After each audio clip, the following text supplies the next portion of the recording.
Hello, my loves.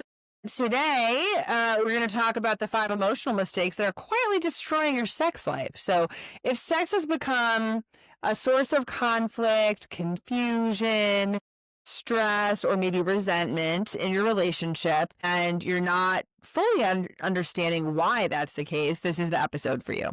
So most couples that I'm working with are not struggling because they don't love each other. They're typically struggling because they're trying at the wrong things. It's like they're aimed in the wrong direction and not actually conceptualizing the problems in their sex life in a helpful way.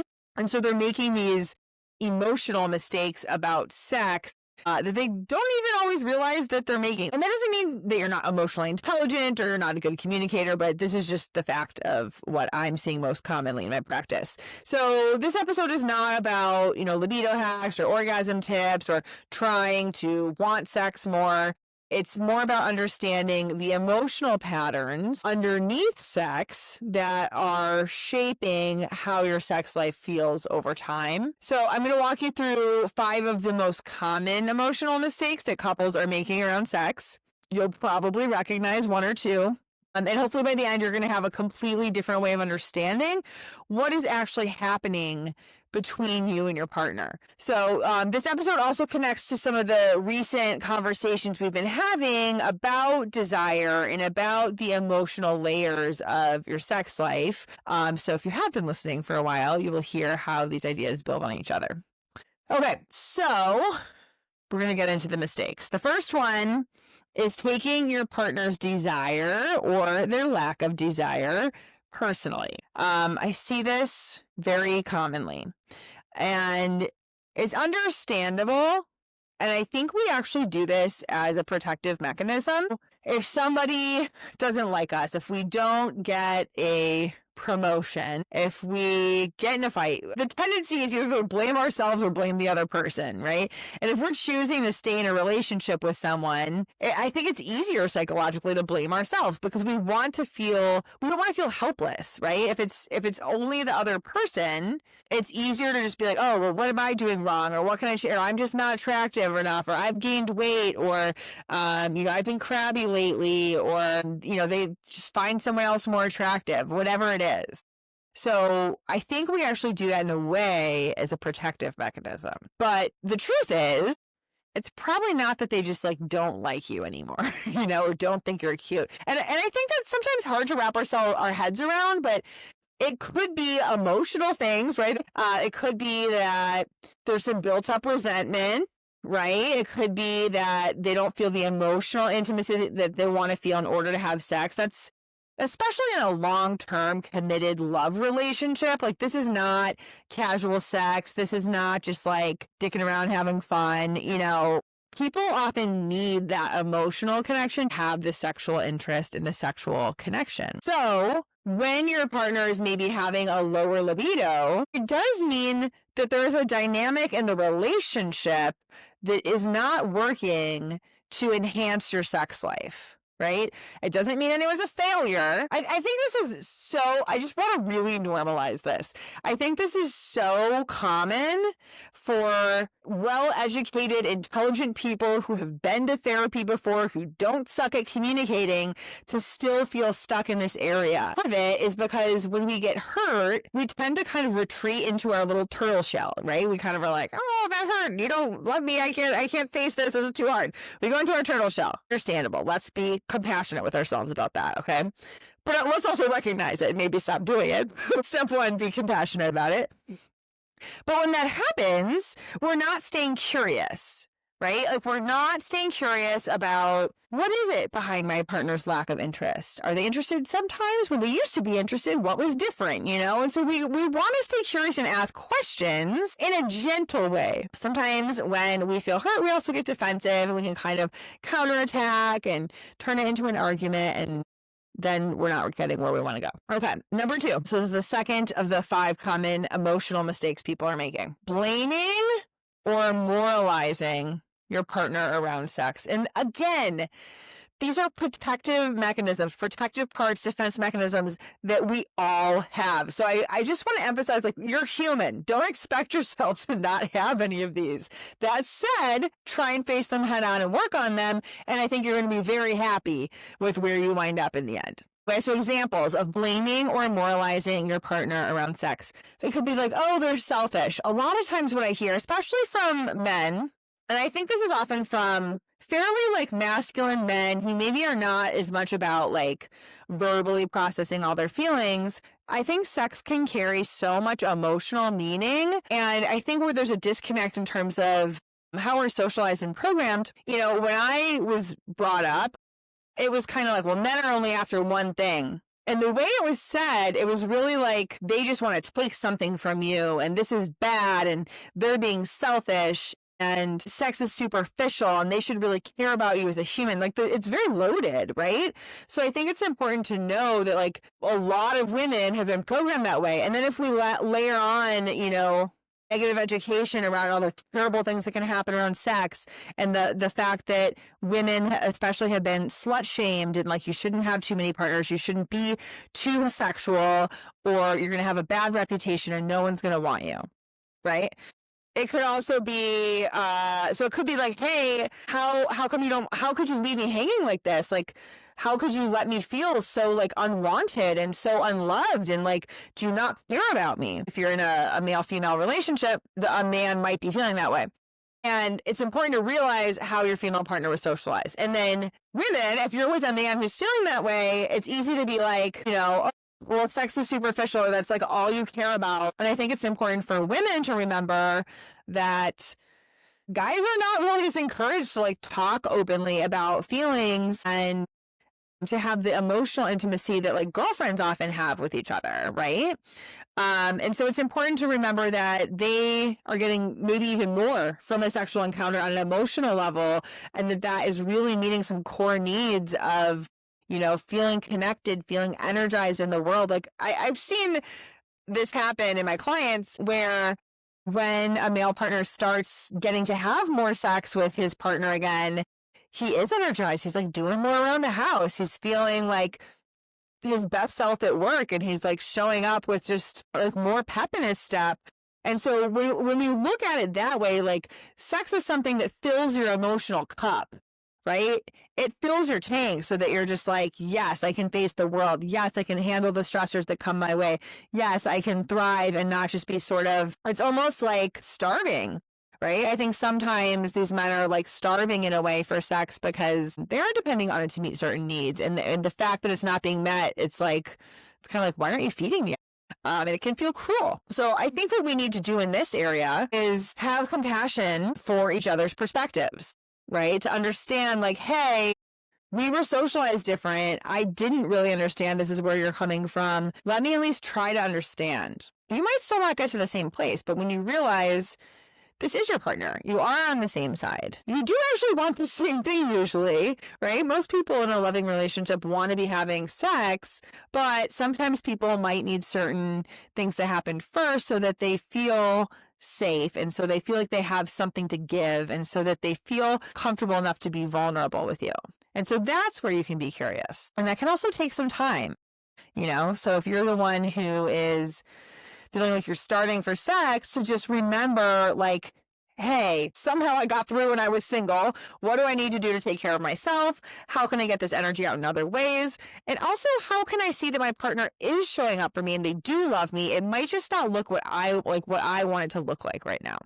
But yeah, so this particular mistake can look like my partner is so selfish, or my partner is so demanding, or they are just cold and frigid.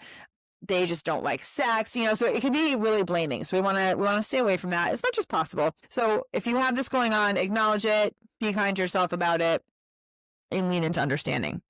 So the third mistake that I'm commonly seeing is that we're having a lack of empathy for the sexual wounds that people are carrying with them into their relationships. This can be things like trauma, sexual abuse, rape, sexual assault, consent violations, even if they're not rape. Just if you say no and someone does something anyways, it can be harder to feel safe being sexual with somebody. I think also not grasping how deeply emotional pain around sex can kind of land. It could also feel like, oh, my partner was maybe bullied growing up for how they looked, right? And they felt super unwanted, and that's a wound they're bringing to the table. It could be it could just be heartbreak, you know? I think most people have gone through some kind of heartbreak at some point in their lives. So that can also be really tough. And so when we come to the table and we're like, oh, well, you know, my partner's just being a jerk, or they're like not even trying, or they're not communicating the way I asked them to. Then we can kind of be more in our anger. We can kind of be more in separate corners, right? I'm kind of thinking of like we're in separate corners of the boxing ring here. And what I find is that when we're in that space, we're not really able to solve anything. We have to get to a place of forgiveness before we can move forward. And once we are able to understand our partner deeply enough, really, because empathy is really about putting yourself in someone else's shoes. Can you imagine what it's like to be in their shoes day to day? What it would be like to be in their body, how they feel emotionally. And a lot of that comes from attunement. It's just really noticing, you know, when does your partner feel like, oh, like they have a big sigh, or there's like frustration, or they've been carrying all this tension, or they are pent up and stressed, or they're sad and they're feeling lonely and they're feeling rejected. So just tuning into our partner's cues. What does their body language look like? What are their facial expressions looking like? Can we kind of even do almost as like a guided meditation? What if I had some of their sexual wounds or their rejection wounds? Everyone is bringing some of those wounds and insecurities to the table, right? We wouldn't be human if we didn't have those. And so this is part of also what's so magical about emotional and sexual intimacy, is that we're holding space for our partner to show up as this imperfect, sometimes insecure, sometimes wounded human that they are. And we're finding a way to take such pleasure in that, right? And like that is such a beautiful thing. But we have to practice that skill sometimes of holding that space in a non-judgmental way and fully letting our partner come as they are, right? It's like the name of Emily Nagoski's book, Come As You Are. So it's a beautiful concept. But it takes practice, because we can be so in our own wounds that we're not really able to see what's going on with our partner. And so this is actually what I work on with my clients in the Pathway to Passion program, is learning how to manage your own emotions and wounds so that you can see past them and really see what is going on with my partner. How can I be curious? How can I understand better? And guess what? When you're receiving that kind curiosity and that compassion from your partner, you feel safe. You feel like you can be vulnerable. And so then we're starting to create the conditions for sex to happen, right? That's like a prerequisite for great sex to happen. So we start with that. Okay, so now we're going to talk about the fourth mistake. And this one is expecting sex because you're in a relationship, because you're cohabitating, because you're married, because you used to have lots of sex, for any reason. And so we might think, well, this is what a relationship is. And like, you're not fulfilling your part of the bargain here. You know, this is what we signed up for. And I get that, especially when you're feeling like your needs aren't being met, or like you're being ignored, or like it feels like it's getting to a point where it's just cruel to you and you're not able to be your best self and you're struggling. And so what we want to do in this situation instead is use some of that empathy that we learned from the third mistake and kind of assess the situation. Right? Because somebody might have a health issue going on. Somebody might have a mental health issue going on. It could be that for whatever reason, maybe there was an affair, maybe there was a financial betrayal, maybe there, is some other painful thing in the past, and we're not quite over it. The point is here, though, it doesn't actually matter what the reason is. It could just be someone doesn't feel great in their own body. They're like, I'm just not feeling really cute. I'm not feeling real sexual. It could be that their hormones have changed and maybe they're going through andropause or perimenopause, right? Everyone's hormones change. It could be that some other injury happened, right? So if we just expect sex as an obligation, pregnancy is actually another one. A big one, right? There tends to be a lot less sex when someone is close to giving birth and then shortly after they give birth. And then especially if they're breastfeeding a child, that affects hormones. And so there's lots of reasons why people might not want to have sex. And I think when we go into a relationship attaching to the idea that there should be sex, anytime we're attaching to the way things should be, we're creating frustration and anxiety for ourselves. Right? So, and sometimes things may be that way, but not always. Life changes. We go through different phases of life. We age. We have career changes. We have aging parents we have to take care of. There's so many things going on that if we're adding sex as an obligation instead of sex just being this organic thing between two people that they want to do that connects them, that's going to create a problem in the marriage, right? And this one I think is important because you're working against your own best interests, right? So if you are hoping for or expecting sex, well, hoping for is okay. But if you're expecting sex in your marriage, in your long-term relationship, whatever the situation, there's a sense of pressure on your partner. And I've mentioned this in other episodes. Pressure is one of the number one libido killers, right? We usually want to have sex because somebody seems enticing. They seem exciting. We perceive them as physically attractive. We perceive them as having a high social status. Whatever it is, we're into that, right? There's some like build up. There's some anticipation. There's some will we or won't we?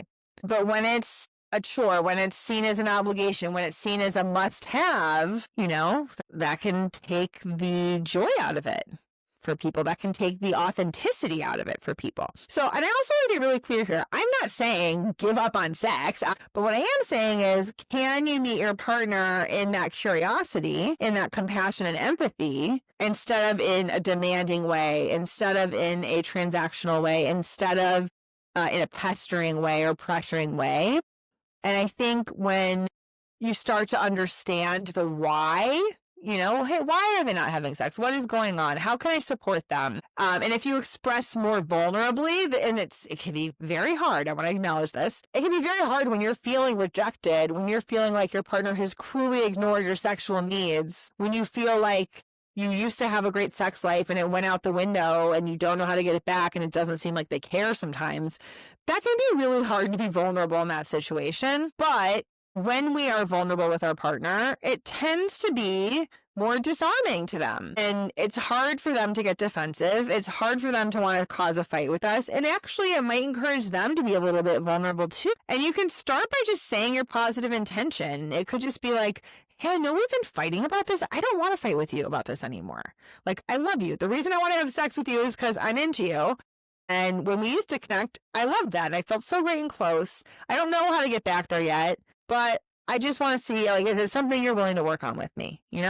Is that something you also want? And that could be a great first step. Okay. Now, the last mistake, this one I think is probably pretty surprising to people. So it's important to consider that up to the first 2 years of a new relationship is considered the honeymoon phase. So it's anywhere from 6 months to 2 years where we have all these like wild and crazy, sexy hormones happening, right? So sometimes it wears off a little faster for people. Sometimes it lasts a little bit longer. But what I have found with clients is that a lot of times those first 2 years, they can mask the real issues that are going on. Could be that somebody has a pretty low libido in general, but maybe they're long distance. Maybe they're in the honeymoon phase and they're kind of like, ooh, so excited. And you're like, oh, every time we would see each other in the weekends, we would have sex all weekend. Okay, great. But then the honeymoon period ends. You move in together. The mystique is gone. The anticipation can be gone. The will they or won't they is gone. The hormones have gone down. And then you're like, why are we having sex issues? What's wrong? And I don't think anything's actually wrong, but I kind of think that is the time to be like, oh, this is our actual baseline, right? All those hormones of the honeymoon phase, that was not a realistic baseline for our sex life. So it can mask if somebody is actually a little squeamish or uncomfortable around sex. Sometimes the issues do pop up anyways during the honeymoon period, which I think actually is nice in a sense that it allows us to address them earlier on. But most often they don't. And then it can catch us by surprise when these issues pop up, but it doesn't need to be a problem per se. And so I think instead of framing it as, no, something has gone terribly wrong, it could just be like, okay, great. We had such a good time during our honeymoon phase. Yay for that. And especially if you love this person, you're planning to, spend your life with this person. It's like, okay, now it's time to dig in and do the work. Let's find out what's really going on.